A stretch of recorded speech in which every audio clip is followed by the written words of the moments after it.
Welcome to the Lampstand Chronicles. I'm your host, Rocky, and welcome to episode 2. My goodness, I'm still reeling off the fact that episode 1 is officially out there, but I have something special in store for you for this episode. I had the chance to sit down with VYLW, a true all-round artist.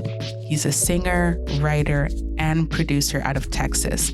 Now you'll learn the backstory to what VYLW means, how he started making music, and eventually needing to take a break from it all. I'm telling you, you'll want to stick around for that topic because it's deep. We then dove into him regaining his passion for music, which includes a major announcement. Yo, my cheeks are still hurting from that one because I'm so excited. And you may notice something a little different in this episode. In talking with VYLW before recording this, we quickly found out that we like to say the word facts. So in this episode, I present to you the fact counter. Every time one of us says the word facts, you'll hear a little. So let's see what number we get to at the end of the episode. But like any story, we have to go back to the beginning to see where it all started. So let's go. I guess my entire life, I've literally been gravitated towards music. It's always been, I didn't think I would be creating music, but I knew I'd wanted to do something within the music space. I never thought I'd be producing.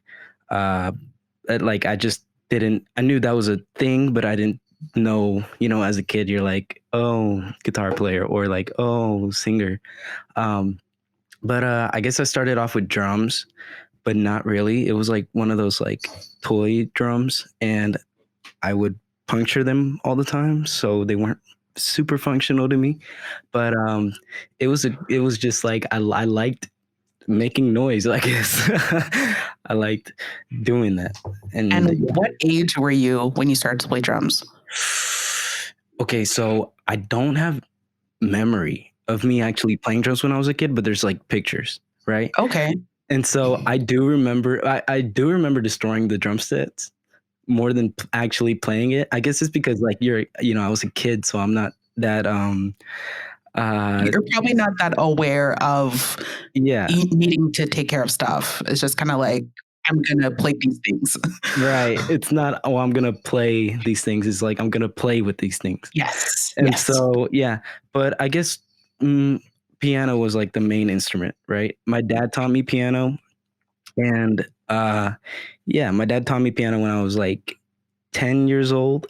He had to have a lot of patience with me.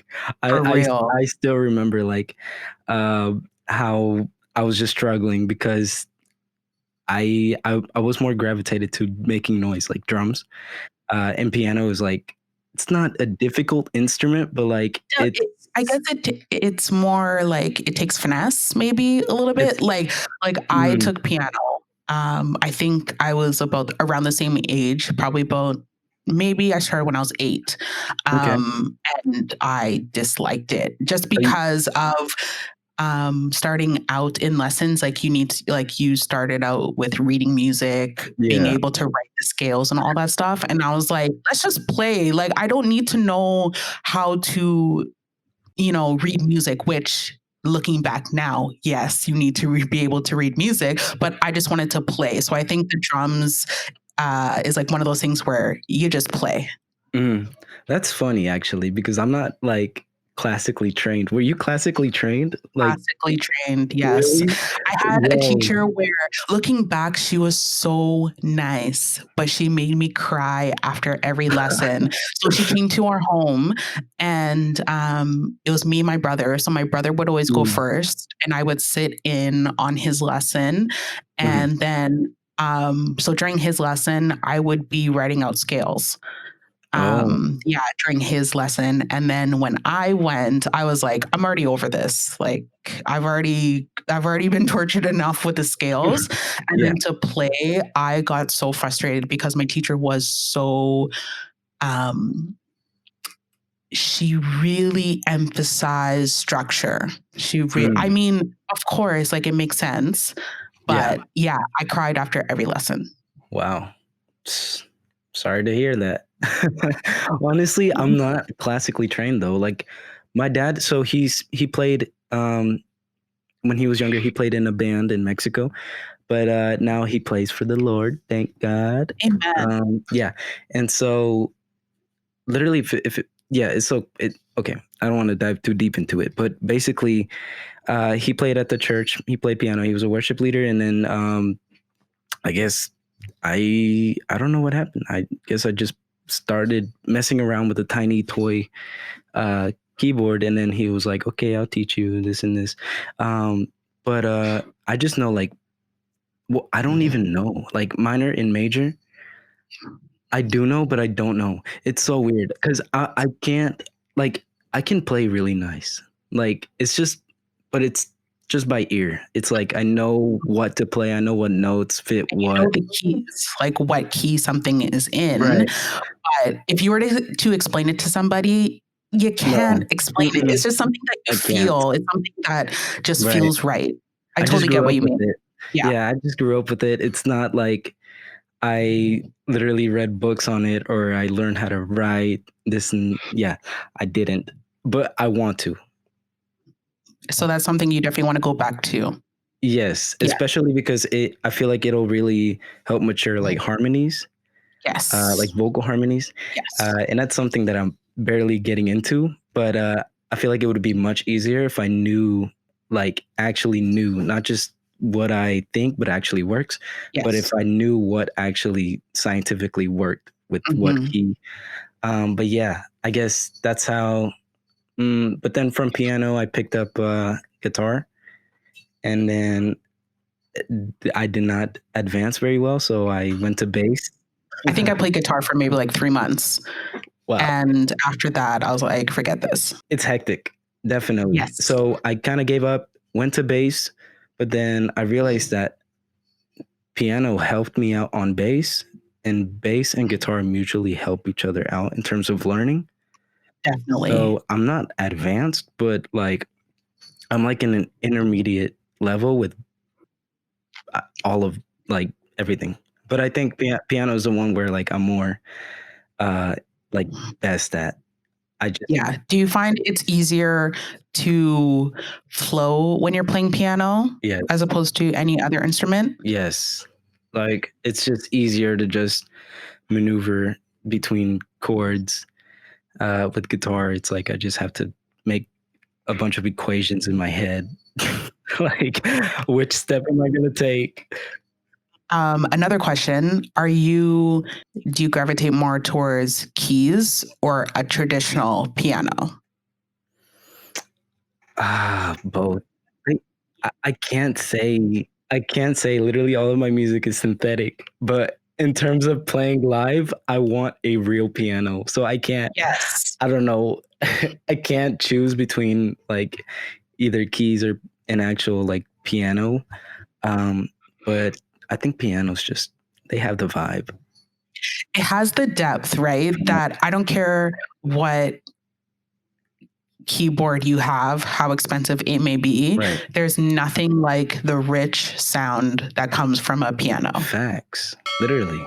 Like there can't at all. Like you can't replicate even, I don't care how good like the synthetic world gets, but like even drums, like there has to be actual samples that have to be genuine, authentic samples. They can't just, yeah, I don't know. But I mean, I try to use the most real sounds that I can in terms of what I'm looking for.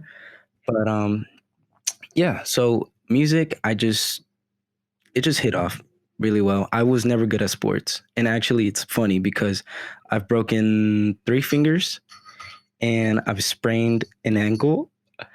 Dang. The fingers were all football related. The ankle was basketball related. I feel like any time in my life that I was like, you know what, maybe I'll play sports. God was like, it was like, no, it's not happening. Like God said, sit down. Like it really was. Stay in your lane, yeah, and just go with it. But like, not everyone is supposed to be an athlete, right? And I mean, I'm glad that I'm pretty good at music, so like it's okay. Yes. Yeah. It definitely worked out for you, I think. But I do wish I had that whole like going to football games or whatever lifestyle. Yeah, I just don't know. Mhm. Yeah. But yeah, music was like definitely in my heart. I knew that it was what I had to do. I still know that it's what I have to do, even whenever I feel like I shouldn't, or not that I shouldn't, but just that me myself personally, I lose the interest. I just know I can't stop. I Right. For no reason I can't stop. Uh, it's just it's my true calling. Mhm. Yeah. And when did you perhaps come to know that, or when did it become apparent to you that it was your calling? Because I think a lot of times we know that we're talented in an area, but we may not know that it's our calling to be in that area, for example, to make music. Right. I think the way that music is very fluid with me, it's just like you just know. I guess it's not like I seeked for it, but it happened. Yeah. I Yeah. didn't necessarily make it happen. I think God plants a seed, but uh, you have to make it grow, obviously. But just the fact that how much it's grown in my life, I just know that it's like a big part of my life. It's Yeah. nothing that I can run from. And also, did seeing your dad lead worship, was that instrumental, do you think, in you making music, or was that just a way for him to introduce different instruments, for example, the drums, like playing the drums? I wouldn't say. I don't want to say yes. Like I don't want to. I don't want to say that. Oh, I want to be exactly like my dad, because we're very different. Like he's more of a musician Right. and I'm more of a producer. And whereas like they're both like they go hand in hand, but it's also like you know I can't arrange a song the way that he does, and sometimes he helps me out with the music too. Like he'll give me really good Nice. feedback. Um, but I guess it's just again, it's what it is. It's what clicked. I actually wanted to be like a film director when I was younger. I remember, Whoa. yeah, I was making not high quality videos like on an iPhone, and yeah, it was Yeah, but what film inspired you to want to make film? Because I find that so interesting. Well, I mean, music and film go hand in hand, right. so I think there's definitely a correlation. But what film that you saw inspired you? Um, Sam Raimi Spider-Man.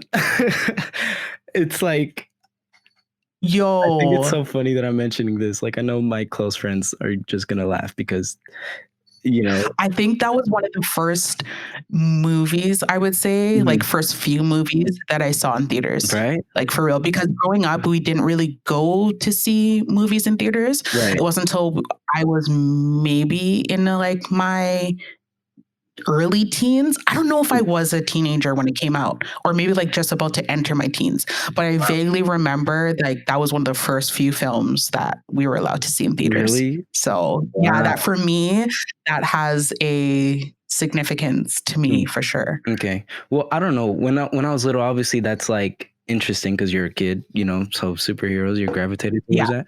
But Definitely. I was more I was yes, I was gravitated to the story of Peter Parker or whatever, but I was gravitated to like Sam Raimi, like the behind the scenes. I was always gravitated to how they made it. Not necessarily like the actual film, but it's just always in the back of my head. Like anything that I see even now, or I'll just look at it and I'll just question how it got made.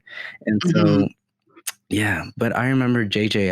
Abrams, a bunch of his movies like Super 8.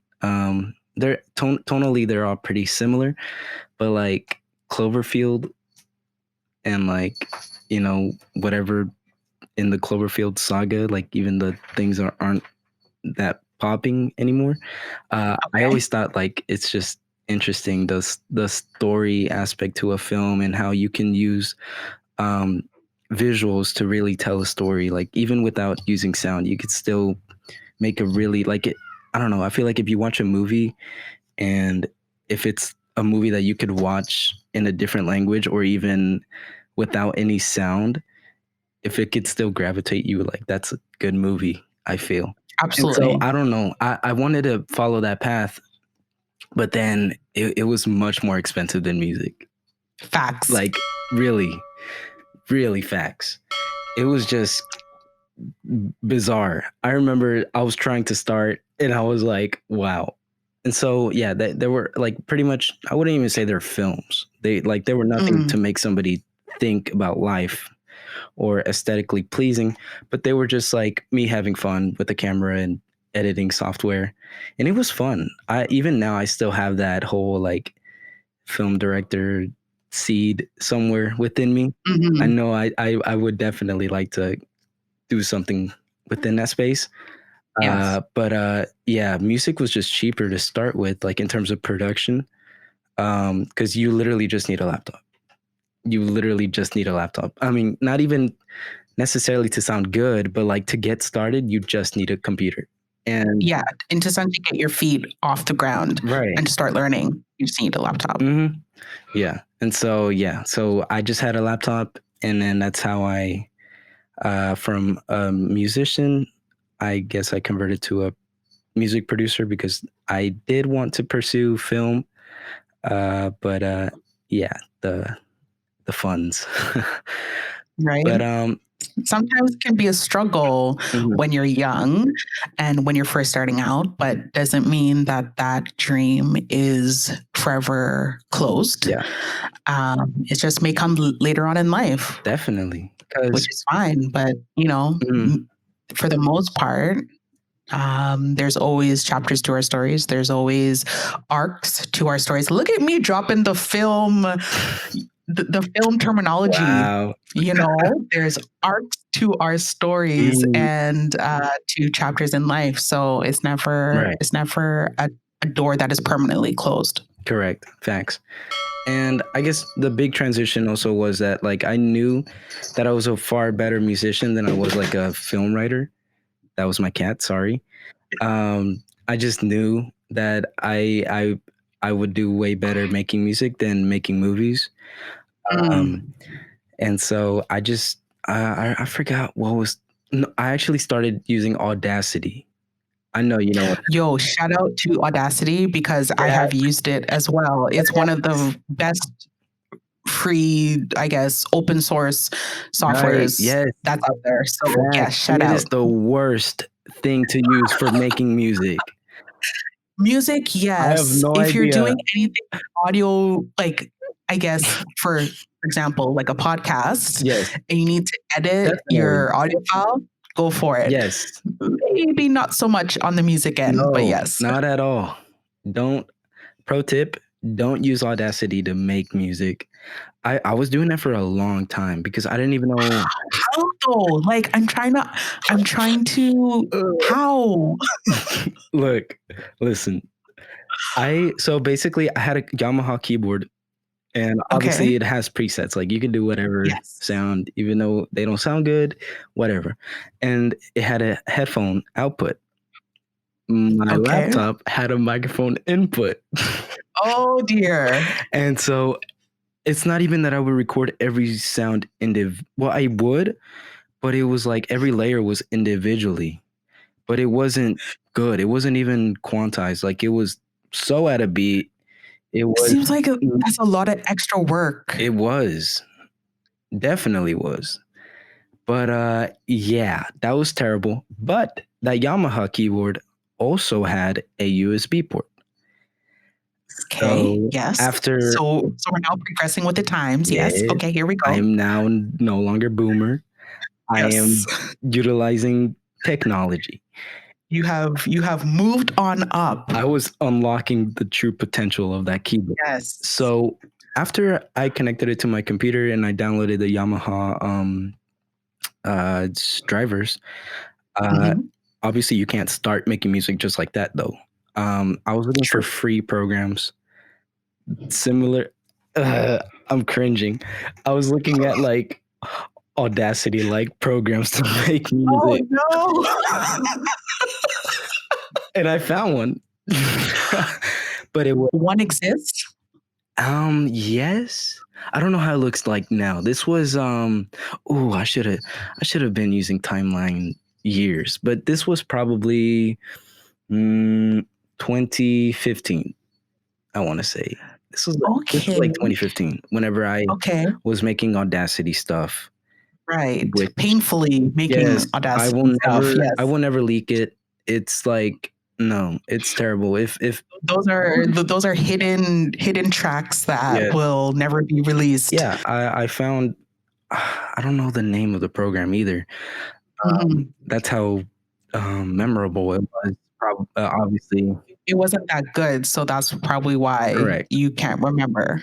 Hmm. So what to say that unnamed program? Yeah.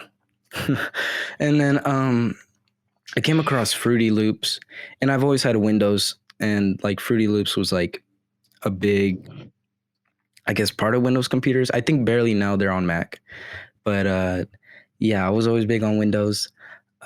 So I came across Fruity Loops, and I had a cousin that was starting to produce, and he also had Fruity Loops, so he kind of helped me make the jump.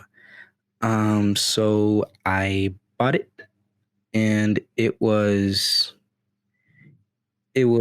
lit up. Like it just lit up. It was like nothing I've ever had before. It definitely not Audacity. Your life never was the same It again. never was. This was like when it sparked everything of me actually producing. I was Really? yes, not even when I had Audacity, I was not a producer at that point. I did not label myself a producer. And even when I had FL Studio and I was still learning, I did not yet label myself as a producer. It was just like aspiring to be. Right. Now I can freely say I'm a producer.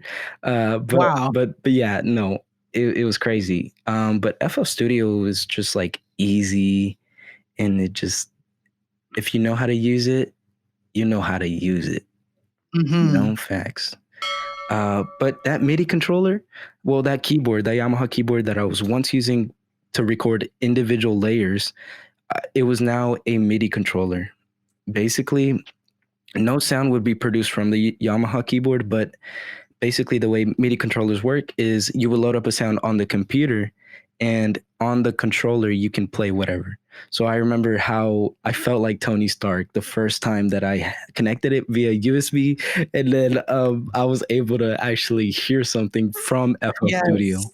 Yes. Yeah, I just felt like a genius. I felt like I discovered something huge. Well, in my life. The light bulb moment Yes. where it's like ding, ding, ding, ding, ding. Yes. And nothing at that point could have ruined your mood. Right. Because you were on cloud 9. Facts. I literally remember like vividly thinking, like, I have no idea what I'm doing, but I know I'm doing. Like, I have no idea what I'm doing. You didn't even create anything at that point, but you were just happy in knowing that you weren't using Audacity. Like you were progressing to something. Yes. I just knew that it was like the start of like actually being a producer. I didn't know how far it would get, but I just knew it was like the actual beginning.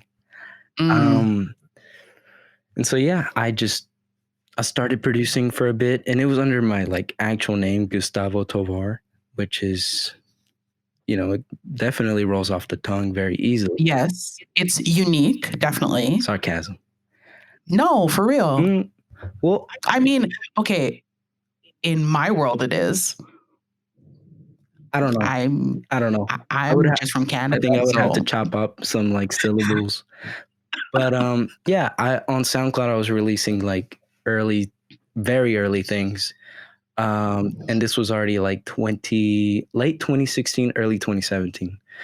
And then at this point, what was your inspiration as far as music? I was just having so much fun. I was having so much fun. Like even I know, and I mean, I have the sonic quality to prove it. Like I have demo tracks that sounded really bad, but I remember showing it to everybody like, yeah, guess what? You were so proud I was just so because yeah, excited. Like yeah, definitely. I wasn't even like I wasn't advertising that it was good to my fellow friends. Mm. I was just like, look what I did. You created something. Yeah. Like when you create something from scratch, there is such a sense of pride that comes with it. Because you've seen where Yes. like it literally came from nothing, right? Yeah. And you have such a sense of ownership Right. in that. It's It doesn't matter what anyone says. right. That it's just the fact that you created something. Mhm. It's rewarding. Like it really is. Definitely. Yes. And even now seeing the progress, like it's very rewarding. Mhm. But I wasn't a fan of Gustavo Tobar. Like I wasn't a fan of using that. And I know I didn't want to use like a fake stage name that sounded like a real Right. name. I didn't want to be like, Yes. you know, I don't know if this is a fake name. Tony Tyler or something like No, that. I don't yeah. know. No, I knew I didn't want to do that. Mhm. So I was searching for a name. And I think the way that it actually connects to how I feel about the music is spectacular, but it's Mm. funny because, and I've told you, when I was coming out with the actual like, okay, this is what I want to release under. Um, I was looking for letters that looked cool together, right? I wasn't even thinking about the syllables. I was just like, what looks cool together? And then VYLW, like that looked cool. So then I meditated a lot, prayed. Mm. I was like, what is like, I know for sure that I want to cast my whole, like if this is what I'm going to run with, like I want to make sure that God is the foundation. Like I don't want to just That's right. Yeah. So I remember I was just like praying, like, what does this mean? Like it looks cool, obviously, but like I know, But it has to have some yeah, substance behind it. yeah. And Absolutely. it looking cool is so subjective. Like maybe it looking cool to me doesn't look cool to you. So I know, Right. even though it might seem like it was just like random generated, I just knew there was something behind it. Mhm. And then the visions you live with came birthed from that. And just think, okay, so let me just explain what that means, I guess. Yes, please. Basically, I feel like any vision you see yourself doing, you have to go out there and like act upon it. Like God can plant a seed, but if you're not watering it, what's the point? Preach. So you literally have to like, it's, of course, God is gonna help you, and He's going to for sure let you know whether you're doing the right thing or not. From the bat, He's gonna for sure, He'll either cancel it or He'll boost it. But like you have to put in work, That's right. it's not just gonna happen on its own. You have to literally act upon it, and then that's whenever like God will boost you if you're in the right direction. So any vision you see for yourself, you have to go live it. And that's what visions you live with. And for me, my vision was producing music. So and I'm living it. Like I don't Absolutely. care how it sounds, or how it sounded back then when I started the whole VYOW. I just know that it's what God planted in my life, and I know that it's what I have to do. Mm. Like I just know I have to do it. Yeah. Yeah. And so yeah, but looking back, I like it, right? I love it. And in that, that's all that matters. Right.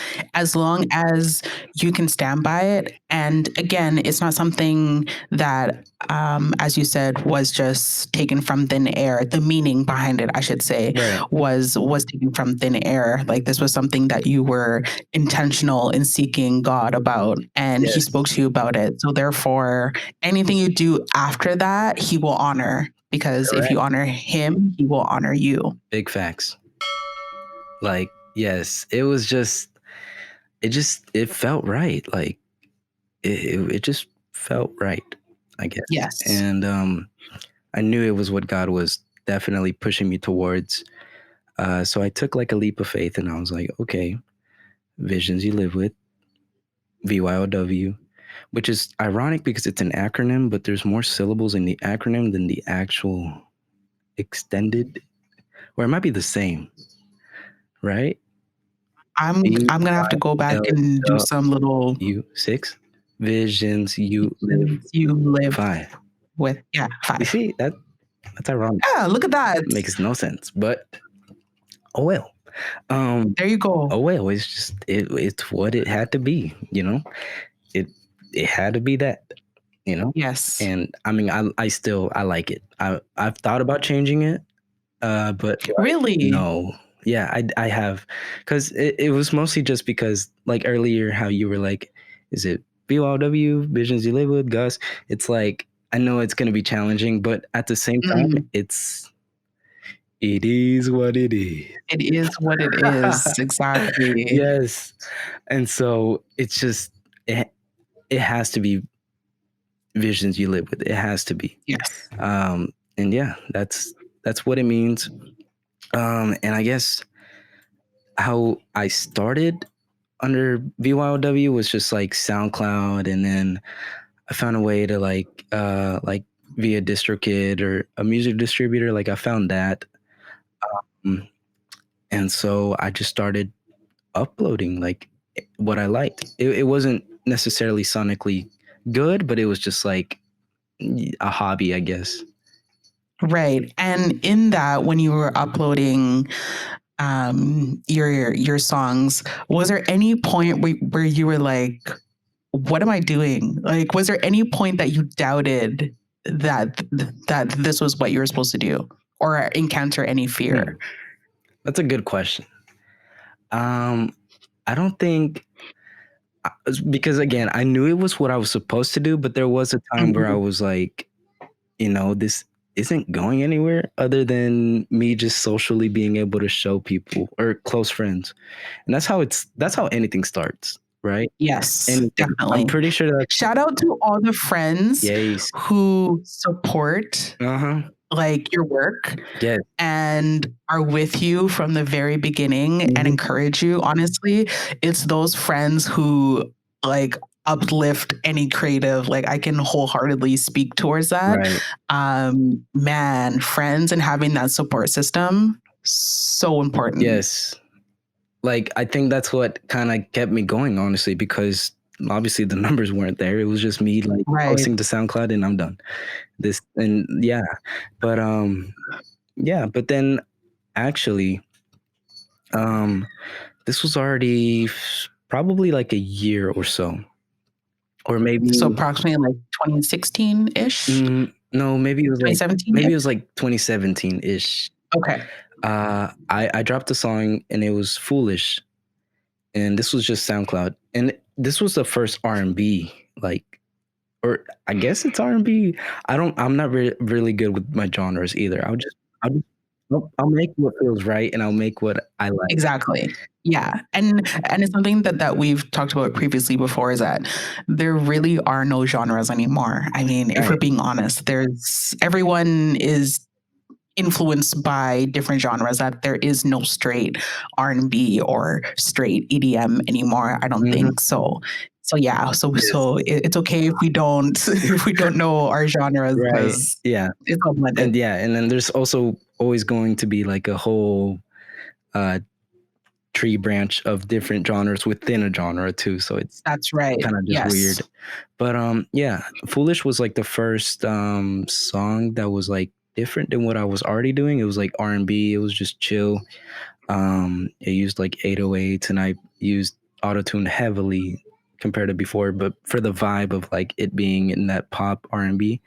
But prior to that, I was just doing EDM, and that was mainly because I didn't have an audio interface to actually record guitar or my vocals in a more creative way, I guess, because up until then I was just using a USB microphone, and it just distorts. Like that's what they do.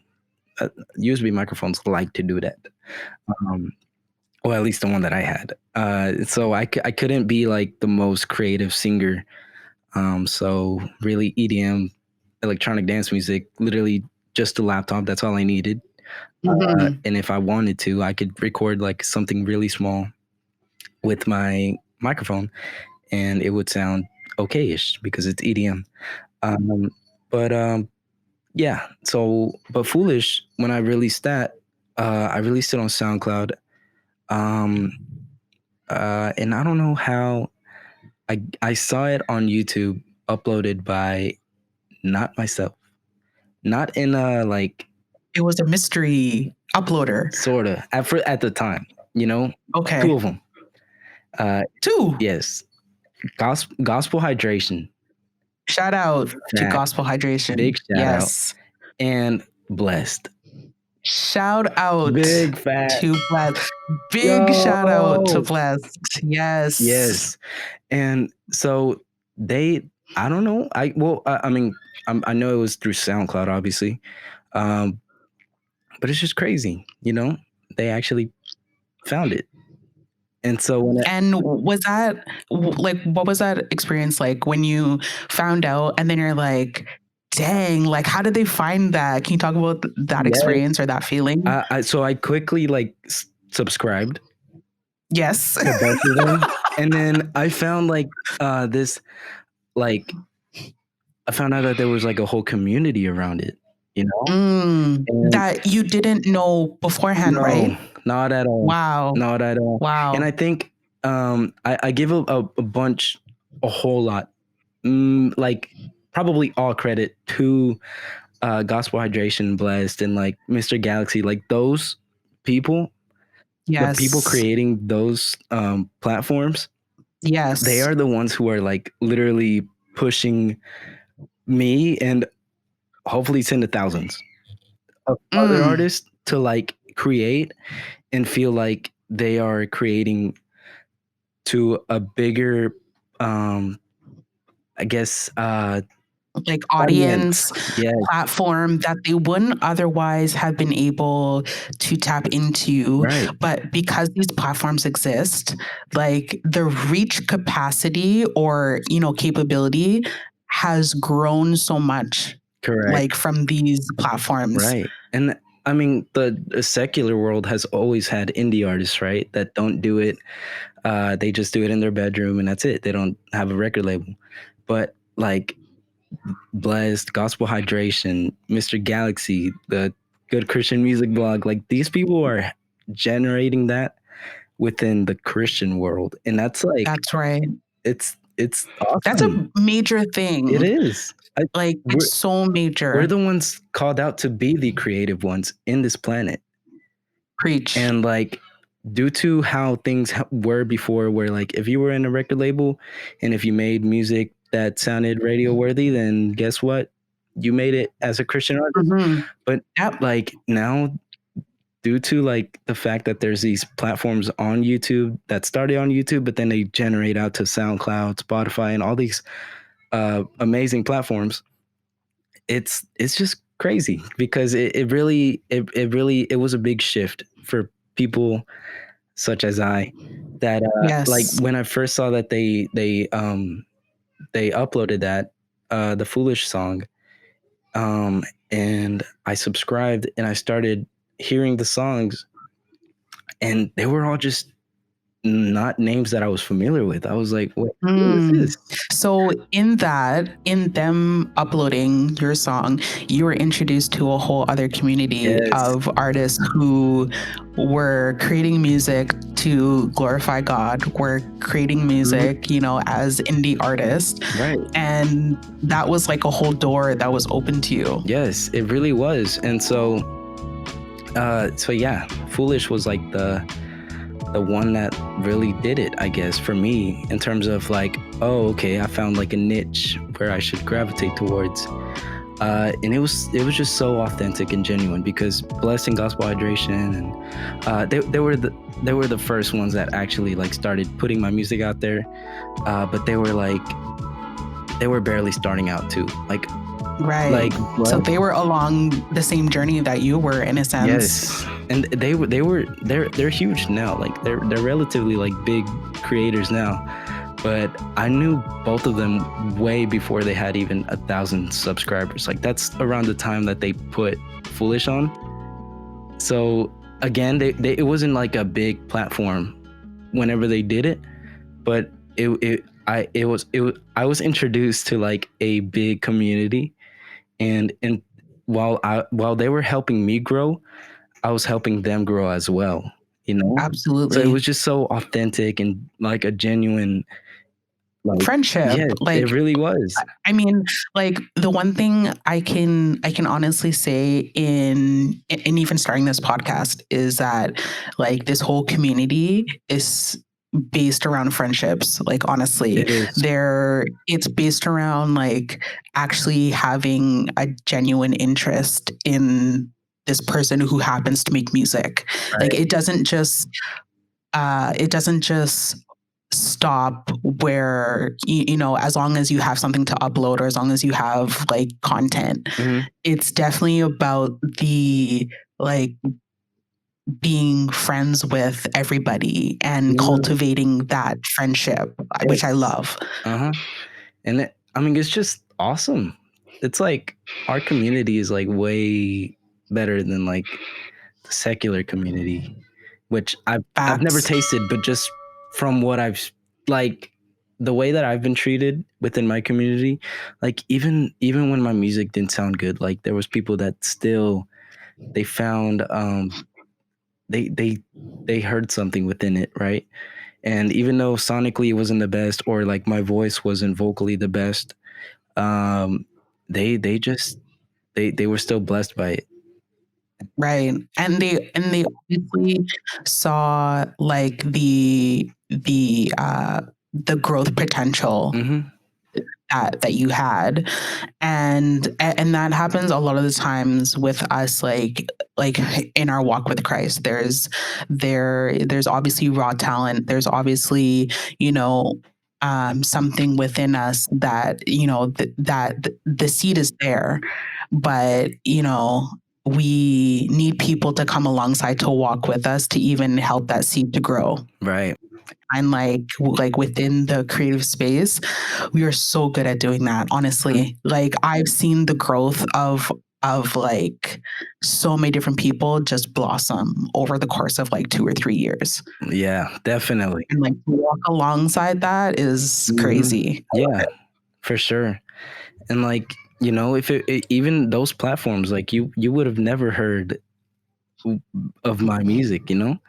And now I'm a guest on the podcast that you're creating. So it's just like it and I give, like I said, I give a whole lot of credit to those smaller YouTube channels that were just posting good music.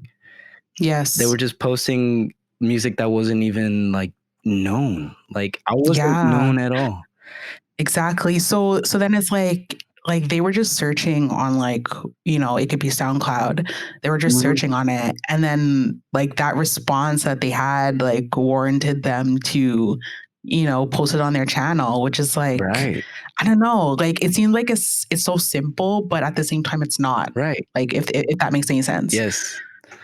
Yeah. And so it's like they helped birth a good community, you know? And so yeah.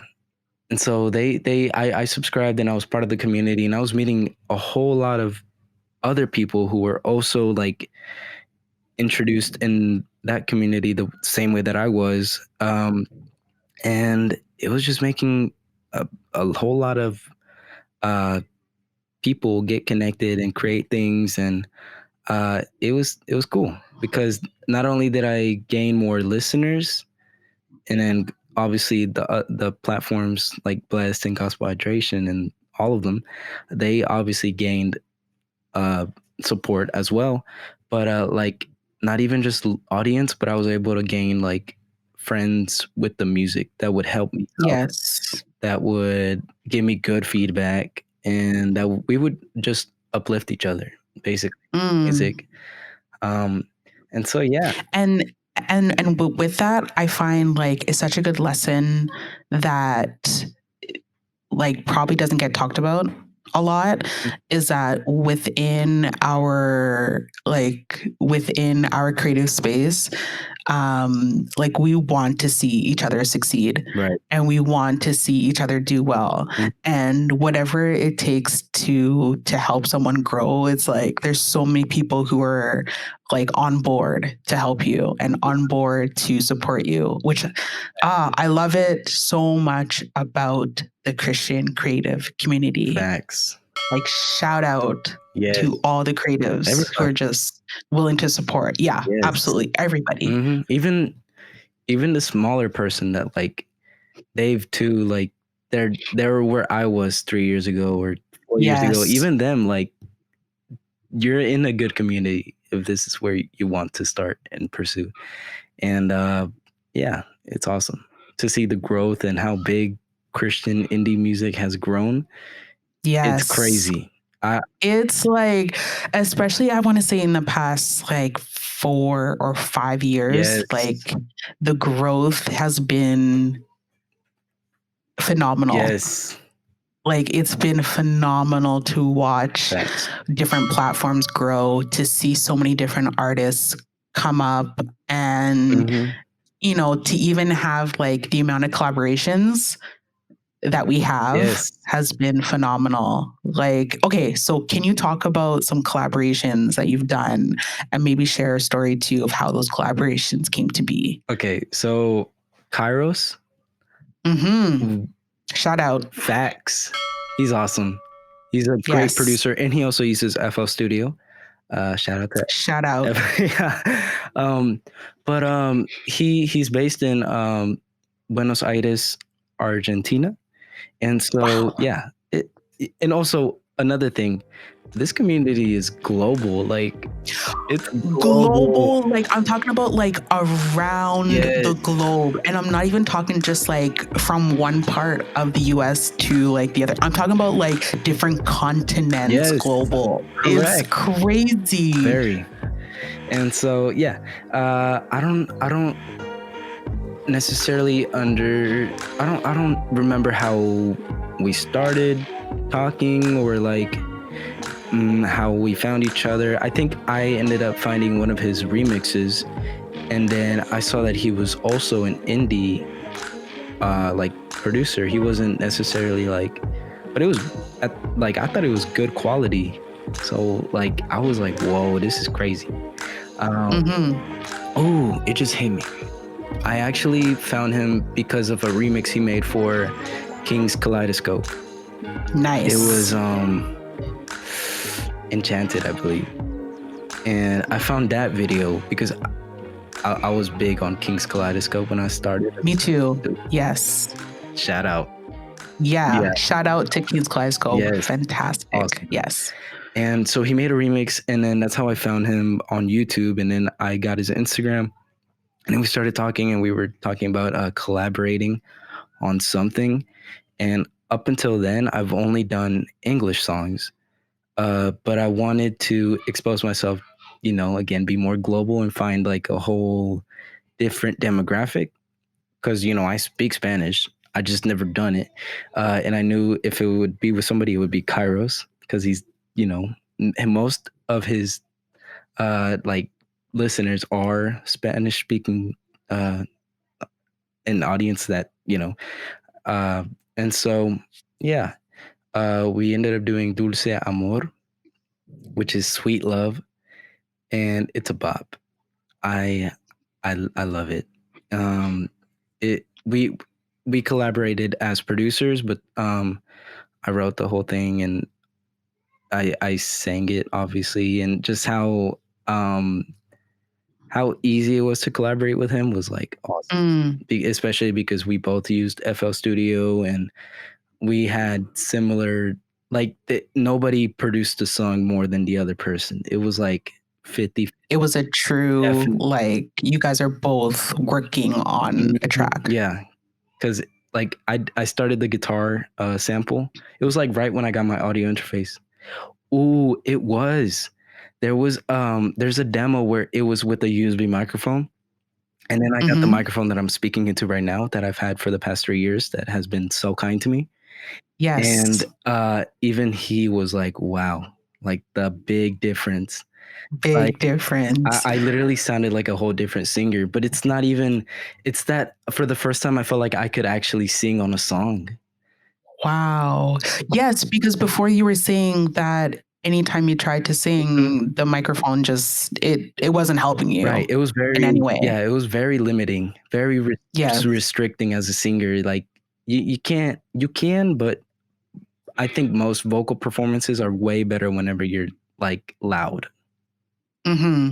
So in that, having a different microphone and realizing your potential, did that kind of change your mindset in like I should probably dip my feet into like being an artist, like in the forefront?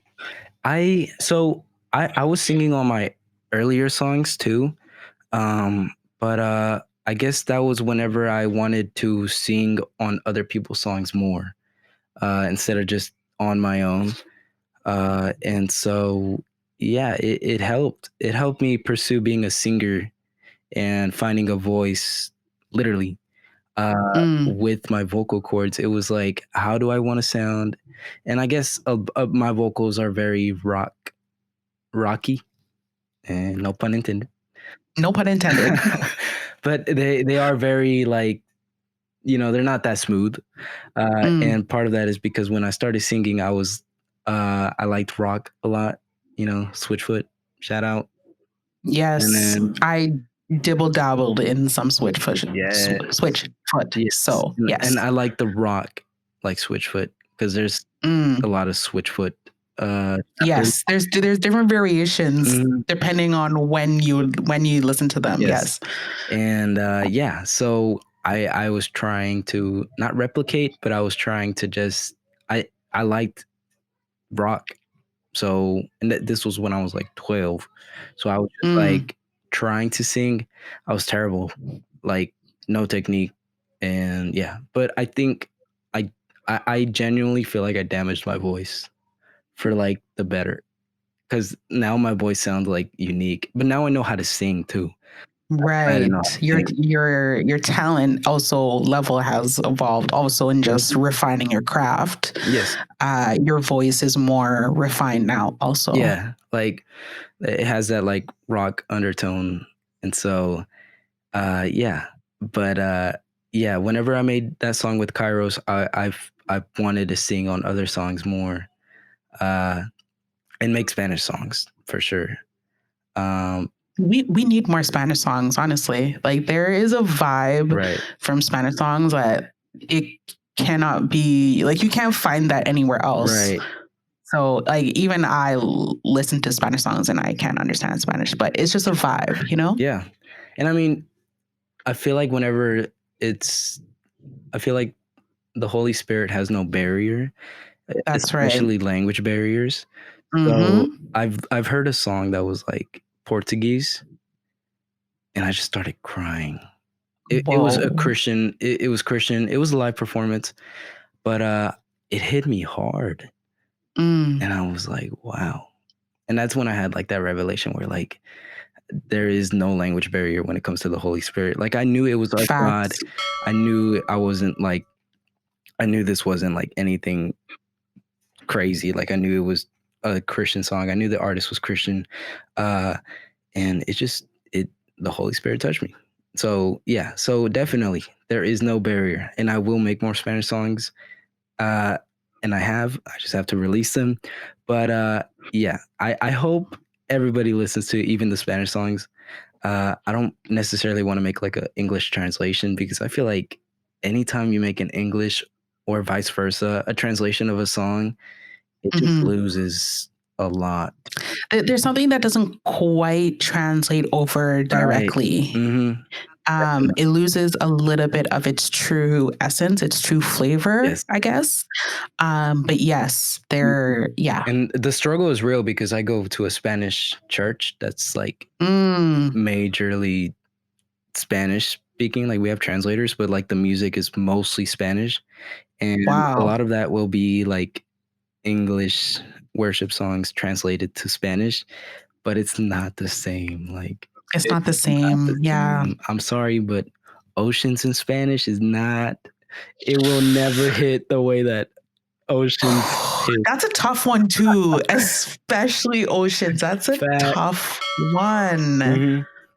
So yeah, I don't want to make like I don't want to make a translation of a song. I've tried and I didn't like it. It didn't work. But yeah, it's something I will be doing for sure.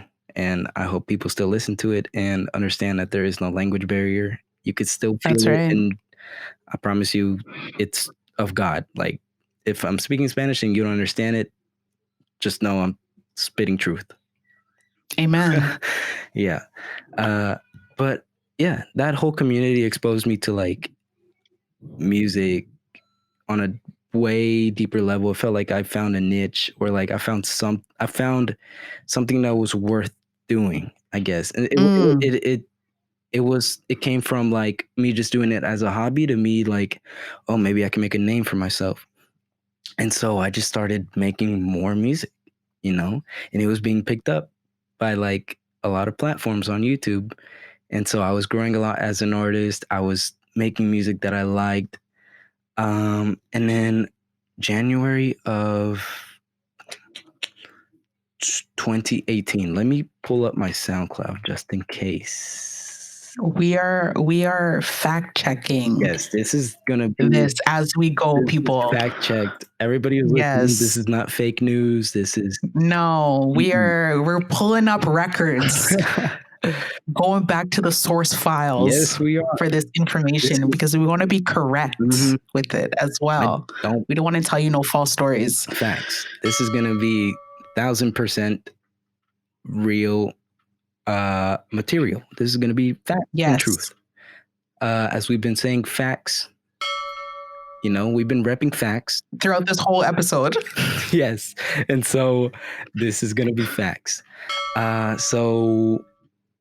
Oh, wow. Early 2018. 2018. All right.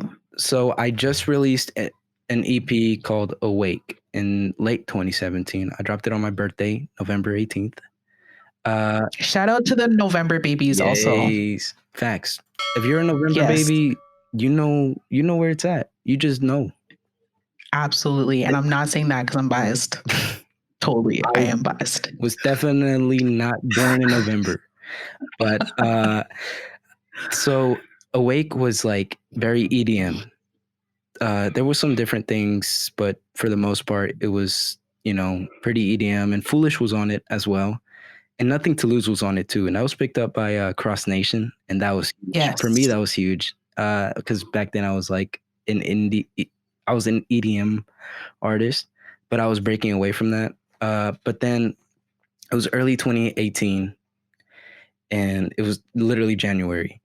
And I wanted to just pump out remixes, like every week, every other week. I just wanted to pump out like a lot of remixes. Also, remixes are so underrated. Facts. Remixes have honestly changed how so I will listen to a song and like it, but listen to a remix and like the remix more than I like the original. Like that's the power that a good remix has. It will alter your perception of a song. Oh my God, for the good or for the bad also. So yeah, remixes are dope. There's definitely been like remixes that sound better than the original. Yes. Like, there has to be like, you can't deny that whenever there is one. But it started off with I Just Need You by Toby Mac. There was no vocals yet. The song was fresh, like it just came out. And so I just EQ'd it, and then I even singed on it a little bit. But it was just like a small remix. It wasn't that good, unfortunately. I think in my head, I just wanted to pump it out, I did have like a bad mentality with it. I was just like, yo, I need to be the first one. Like I was so competitive. But then I did All the Way by Capital Kings because they actually had the vocals. So this remix was way more refined. And yeah, I started off 2018 like that. And 2018 was when I had that like boom, that like wow, that like multiple people actually like listening. And yeah, 2018 it started off with remixes, and then Gospel Hydration even hit me up with to do that One Love, which was their initial first single that they dropped. They reached out for me to do a remix, and that was dope. But then I released Letting Go, and that one's very like tied to VYLW. I mean, I dropped Who Would Have Thought. That song blew up on Spotify. I don't know how, I don't know why, I don't know what it has right now, but like the first 3 weeks, it made like 60,000 streams. It was crazy. Wow. Yeah, but it was due to the previous grind as well, like that I was already releasing like every other week. Right. So it's just a matter of time before it's like the ball rolling down the hill. It just right. Mm-hmm. gained more speed. Yes. And then I lost motivation. I hit rock bottom. And looking back, do you think that it was more so like a burnout? Yes. I overworked myself. I was pursuing instead of how it started as a hobby or a passion, I was pursuing the numbers. Yo. And it was the devil. It really was. The devil was just lying to me, and I was just overworking myself on the numbers, and I just didn't. I after Who Would Have Thought, despite it doing really good on Spotify, and it was satisfying, but then that's when I realized I was like, why am I too concerned about the numbers? You know? And so the numbers game will, yes, it's tough. Mm-hmm. Like, I am not even gonna front and not even gonna lie, it's tough when you see the numbers and then you start fixating on the numbers. Yeah, don't do it. Don't do it. No. Like, keep it. There's so much more to it than just the numbers. Mm-hmm. Yes. And so Who Would Have Thought did really good, but it didn't satisfy me, you know? Despite it doing way better than everything else, it didn't satisfy me. And part of that was because I had that epiphany that it wasn't the same anymore. If I wouldn't have done Who Would Have Thought, I think I would have kept going, and I would have just eventually just like screwed up my mental health, which is weird because this is music. This is what I love. Right. And yeah, it's something that you love. Obviously, it's something that you're called to do. But again, if we're not aware of where we're going, and if we're not aware of even just feeding ourselves, because when you're obviously creating music, you're pouring out to other people, you're constantly pouring out. And if it's like a year of you pouring out, but nothing's coming back in, then there's obviously going to be a huge imbalance there for you. So yeah, man, we gotta be careful of being fed. Also, yes, taking breaks. Don't rush. Rest breaks. Don't rush. Like, what's the rush? Literally, like, come on. I'm acting like this was so long ago. I was 17, 17-ish. I just turned 17. And so why was I rushing myself? I still do. I have all the time in the world. Yeah. God willing. But why rush yourself? It's so unhealthy as a creator. Whatever you're doing, whether you're pumping out music or you're creating artworks, you're making videos, or, you know, like the platforms that I was mentioning earlier, like the collectives that they will re-upload just smaller artists. Like, I'm pretty sure there comes a time where like you kind of just you overwork yourself, and it's not it's never for the better. Yes. And I will speak to that myself. I think it was last Sunday or like a week ago where I literally shut my phone off. I was like, I can't deal with anything in regards to checking in with people or following up about something or creating something, I was like, I'm taking a full day break. That's good. And after that, I was like, I felt like, it's like when the passion, exactly, Yep. when the passion starts to leave, then you need time for that passion to build. Yep. For that passion to grow and become like fire again. Mm-hmm. And as creators and as creatives, I cannot stress this enough, is we all need time by ourselves. We all need time to just to give our minds a break and just be filled again. Mm-hmm. Definitely. Like, literally, it's ironic because this is music and this is what God gave me. Yes. But and I was even making like obviously Christian music. Like I always write about my life, and my faith is a big part of my life. But I was just pressuring myself way too hard for no reason. Sometimes we're our own worst enemy. Yes. The pressure that we put on ourselves that no one else puts on us can be the thing that can hinder us from moving where we need to move and operating in the spaces that we need to operate in. Right. Yes. And so I announced I was going to take a break. I didn't know how long it was going to take. I did I Will Follow You, Shape My Heart, which is like a worship song. And it actually started out more EDM to satisfy like the people that have been there from the start, but the song did not match that. Like the emotion did not match just randomly just worshiping God and then, all right, everybody dance. It was just like it had to be a worship song. And I think it being a worship song was also like a calm way to just like bow out for the meantime and kind of just take a gradual step back, you know? Yeah. And so I didn't release anymore. And what I would release wasn't something I would release because basically after the break, people were hitting me up. People were hitting me up for remixes. And so, I would agree to them because I didn't want people to think I was dead either. Right. Like, I wanted to still, or that you just fell off. Yeah, no, I didn't want people to feel like, oh, he literally just quit. Because I wasn't quitting. It was a break to get better. It was a mental break. Yeah. Yes. And so, yeah, I was still posting remixes or the people that I guess I would that would reach out to me and wanted a remix. I would generate a remix, and typically it was a really good remix. And then I remember that I helped Spencer Annis with a song. Shout out to Spencer Annis, honestly. Shout out, dude.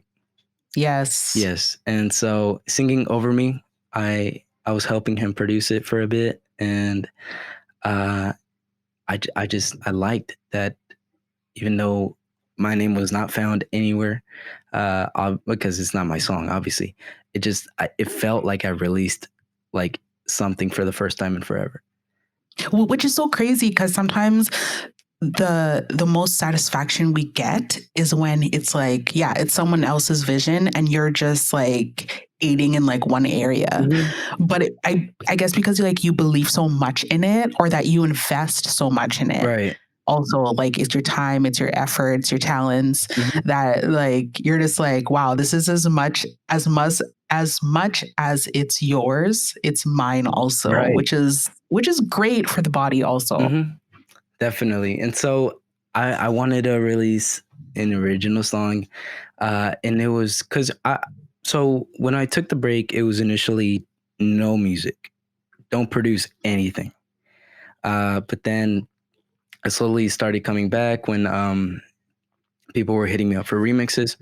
So I would start producing, and then that sparked producing originals for VYLW. And so after Spencer Annis' song Singing Over Me, I wanted to do something for VYLW that was an original.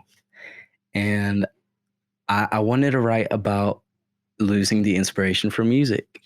And I wrote the song Stamina. Yes. So if the people, and I guess you listening to this, since y'all haven't heard any of the recent things that that I've been working on that will release in the future. As of right now, what I've released, Stamina, I feel like it's the best thing I've ever created. Like sonically, vocally, production wise, songwriting, even the cover art. I made that cover art in like, Yo, I'm looking at it right now, actually. yo, come on. Yes. Yeah, I was so proud. Like I was just so Whoa. excited. I was like, I believe in this. And so I drop it and it doesn't do well. And it's so weird because I thought I was over it. I thought I was like, the break had already been months. And so Yeah. I thought I was like, I thought I was over that, you know? I thought I was healthy from all that, from all the numbers eating me up. But it didn't do too well at all. At all. Wow. And I realized I still wasn't ready. The comeback was a little too soon. Yes. But then Yes. I still had a few originals laying down. Like I shortly after I released Follow You, and my girlfriend sings on that. Shout out. Shout out. Big shout out. She's Facts. amazing singer. And her vocal ability is not portrayed well in that song. And that's mostly because I wanted like a more poppy feel. But like she will make me cry if she sings like a worship song. It's powerful. But I released Follow You, and I liked it too. It did better than Stamina, but to me, Follow You was not Stamina. It was good. Sonically, it was good. And I rapped on it. I think it was the first time that I rapped on something. But it wasn't Stamina to me. To me, Stamina was like my baby. It was like, I guess I was just like, I believe in this so much that I'm expecting other people to believe in it. And so, yeah, but you know, my timing was not God's timing. And I realized that and at the time it was so heartbreaking. It was so, I wouldn't say, because I knew, you know, I remember praying and literally just crying, like, so what do I do? You know, what if I'm just obsessed with the numbers? And that's unhealthy. So what do I do? Should I quit music? And I let the devil get inside my head. And I thought that I was actually done with music. I was ready. I was just like, I'm done. That's just how it felt. And that's what's going to happen if you look at the numbers and you think that the numbers equate how brilliant your work is. Exactly. Because the numbers do not equate to that. It doesn't even begin to describe what either like your music or your content, what that is doing in the lives of people. It can't equate to that. You know, it's like when someone listens to your music and they aren't depressed anymore, how can you equate that to a number? Right. Yeah. And definitely it's crazy because Follow You did better than Stamina. But again, I believed in Stamina way more than I did in Follow You. But also, I believed in Stamina because of my current situation. Right. It came from your current situation. It came from something that you're living also. Yeah. And Follow You is like a very pop song. So obviously it would get more numbers, right? Because pop music just does better. And but again, I don't, for a while I wouldn't say I left EDM, but it was like I was just trying to break out of being a primarily EDM artist. Like I just wanted to make literally anything. Yes. But yeah, so then I dropped like it was like a demo track. I never released it anywhere. It was just SoundCloud. It was You Know My Heart. And it's basically a prayer, honestly. But it's it's just about trying to be better, I guess, or wanting to be better. But yeah, after that, after Follow You, I released another song called My True Love. That was on Valentine's Day this year. And 2020. yes, that was the first 2020 release. Yo, but when I saw that, I was so happy. Like, for real. When I saw Really? that, I was like, yo, he's back. Yeah. So after Follow You, it was just like, what's going on? I'm clearly not over it. What do I have to do? And so the break was even longer than I thought it would be. It kind of made me uncomfortable. But I realized that I really just had to work on myself, not try to make something to please anybody else. I had to make something that I believed in, but know that it would please myself. Like Stamina, I still do love Stamina, but it doesn't. I guess I would just limit myself too much, and that I would think that was the best of my ability. But yeah, after that, I just started making other stuff, and I realized it clearly was not. And so now I'm making music that's also for Jesus, like it was before, but this time it's like mainly for Jesus. Like the numbers, I don't care. I genuinely, it doesn't matter. Now it's like, now it's that I don't care how many people it reaches. I don't care about the number, the digit. I care about the people that it does reach. I care that they get blessed from it. Yes. That they receive something from the art. I don't care how many people will listen to anything I release. Like literally even My True Love. Like I love that song. So I'm not concerned with it. I just know that that's the right direction as well. Right. And then still at the end of the day, whatever you create and whatever you release, you're going to have to stand by that. You're going to have to own it at the end of the day.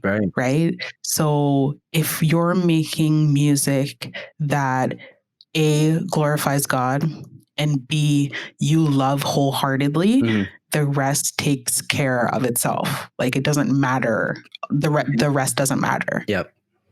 So congratulations for coming to that point, because I think a lot of people would be scared to come to that point. Right. That it's not about the numbers. Which in this day and age, that also is what sometimes drives people to want to work with you. Right. You know, it depends on the numbers and how many followers you have or how many listeners you have, where it's not even about the music anymore. Definitely. So yeah, that's huge. Yeah, it really is. It literally set me free from like everything that even when I thought I was okay, I look back now and I know I wasn't, you know?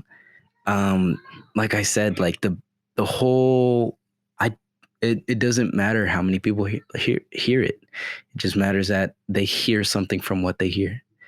Yes. That they like, that's something that they get spoken to in their heart.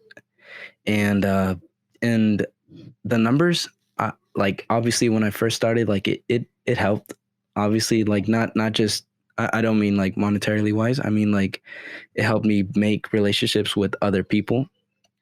Like it definitely, I was able to meet other producers or artists and collab with them.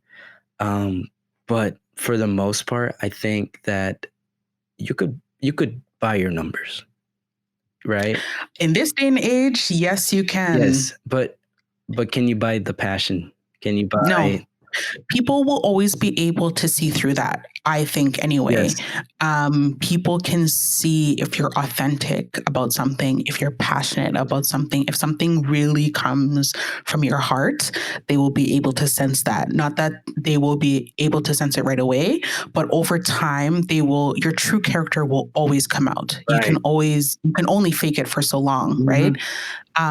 Your true character, your true heart will always come out. So that's something that just be authentic. Facts. In whatever you do. Yes. Yeah. It's very liberating. And during the break, I've also, I guess I've mastered my vocal ability. I found the voice that I wanted to produce, and I found like really good techniques, I guess. Like I feel like in the past 7 months, I've truly unlocked singing. Like a whole new range. Literally. Yes. Like I remember there was notes I could not hit. They were too high. Which for a singer is like it just feels like it's the best feeling when you discover range that you didn't have before. Yes. Like, and you're just thinking of all the possibilities. Man, like awesome. Yes, it is. Like I remember I used to use a lot of falsetto, which is good. I still use it when it's needed, but I used to use it excessively just because I couldn't reach some notes. And now I don't need it. Like now I know how. It's crazy. When you can do things yourself, there is nothing technology can even rival. Like technology can't even touch what you can do yourself. Yes. Man. And then but yeah, and then also in like the past 7 months, I've learned how to do harmonies, and that's something crazy. I haven't done that much in my music. So now what I'm creating, I've gotten better not only at the mindset that I have where like this is a passion and God comes first. The numbers that shouldn't even be on my mind. You know, it should all be for the kingdom. It should all be to produce a sound that will be fruitful for a listener, any listener, whoever it is, or how many people it is. If it could be 3 people, if it's 3 people, I just want all those 3 people. I want them to like get something out of my music, something that could motivate them, something that could help out their faith, something that could just really bring out the best in them. And so that is key, but also the fact that I was able to grow as an artist, not just as a creator in my head and the mindset behind how I was doing things, but the literal sound, the sound of the production, the sound of the, I guess the quality, and then also the what I'm creating. It's different and it's good. Yeah, and in that, like God gave you depth, like depth in different areas. Yes. So depth in your singing ability, depth in your production, depth in your writing abilities. Yes. Like there's so much areas that God builds you up in that when you do create something, the whole project in and of itself has depth because every area that you're operating in is that much stronger. Correct. And is that much better. And the foundation is just built, you know, in a way that it can't be shaken. Yes. So time away, people, time away. You will have such a strong foundation. Yes. That cannot be shaken, that you'll be able to operate in new ways that you weren't able to before. That's right. Amen. Which is like the perfect segue into talking about what people can expect next, what you have. I mean, you've already kind of spoken about it, but what officially can people expect from VYLW? Right. Okay. So, I want to make a sound that's different. I don't want to make something that sounds like something else. If I want to sing and distort my voice, I'll do that. If I want to make a song where it's just my voice, I'll do that. If I want to make a song where there is no voice, I can do that. But like number one thing with what I'm doing is God first, straight up. God first. Anything, anything and everything. Like I make it very clear whenever I collab with somebody and I send them a track that I want for the album. I make it very evident that this has to be explicitly about Jesus. Like, don't be ashamed to say Jesus. Don't be ashamed to Do say not God. be ashamed. Like, I don't, and I've made them in the past, and they are not my favorite songs. But the songs that, you know, they're so vague that you don't know if it's about Yes. God Yes. or yeah. You don't know who they're talking Yes. about. Yeah, but now it's like 100%. And I've had to cut songs from the album that I feel like are too vague. And I'm still in the process of doing that because there is a song that I like, but again, it has to go in tone with the album. It has to all Yes. be It has to for paint God. the full picture, right? And I'm saying the album, but I'm talking about any future releases that I do. Yeah. But I guess the big thing would be the album that I'm currently working on. But like, yeah, if God isn't the I guess the fuel that is giving me the inspiration behind any song, or even if I don't write it, but I send it out to somebody, and if they send me something that doesn't sound like it fits, then obviously I'll just have to tweak it until it gets to where I want in terms of the mission. And it's crazy. It's explicitly about Jesus. And it's about Amen. God. Everything is for the kingdom. Everything that I'm doing, literally, all of the songs, they'll have a deeper meaning, and it's for the blessing of somebody, the listener, you know, like whoever it may be. Amen. And do you have a title for the album, or are you going to keep that secret, or not secret, or just keep that on the hush hush for now? So I've never announced it. So Yo, they were getting inside scoop, first inside releases. scoop. This is and Yes. I haven't even told you too. So this is gonna be your initial reaction. Like, I'm genuinely reacting for the first time. A lot of people like think that I know everything. There's a lot of things I don't Yes. know. So Okay. here we go. So from what I've spoken to in the past, however long this podcast is,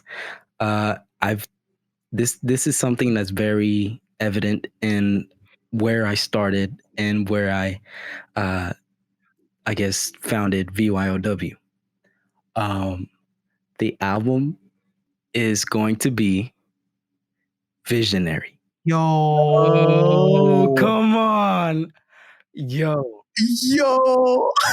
I don't Seriously? Yes, and there's a double meaning. Obviously, it's going to be visionary. Like I feel like this is going to legit reach out to many people and just like be a good blessing for any listener of all demographics. But it's the term visionary is just like God is calling me to be a visionary leader within my space. So incredibly excited for this album to come Me out. too. And wow, visionary. Look out for it. Yes. Yo, your talents are expanding. Yes. Thank God. Your talents are growing. They're multiplying. Yes. That's what God does. That's what happens whenever you truly give it to God. That's when God takes control. That's he helps you boost what you've already, you know, like I said, like he'll give you a seed, and if you proceed with it, ooh, that's a bar. Come on now. Gives me a seed, and if he proceeds, oh, I'm saving it for later. Yo, okay. So then at the same time, I don't want to stop your creative juices from flowing. Right. So how can people connect with you? How can people follow what you're doing, connect to your music? Right. Let them know. I guess on Instagram, which is official VYLW. I don't post as much as I used to, but once the album is solid, because I don't even have a set date for the album, and I know which single is gonna go first, but I don't have a set date. I don't have none of that. Like this, I don't want to rush. I don't want to give it a deadline again. You can't rush things like Yes. this. Like there's a reason for the season. Yes.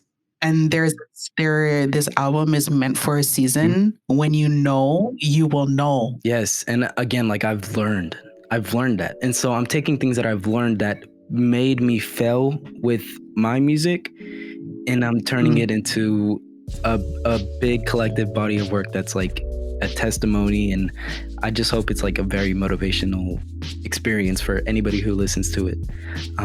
But yeah, Instagram, I don't post as much, but I will whenever I start generating more buzz around the album and the singles. And yeah, I'm excited. Thank you for listening to the Lampstand Chronicles. Big shout out to VYLW for joining me on this episode. And God willing, we have some more stuff for you coming in the future. Now, were you guys keeping track of the fact counter?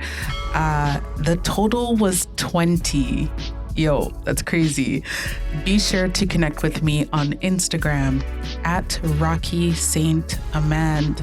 Don't forget to subscribe to the Lampstand Chronicles, which is available on all major streaming platforms. And so you'll be notified of when new episodes come out. And in whatever you do, may your light shine bright. Take care, everyone.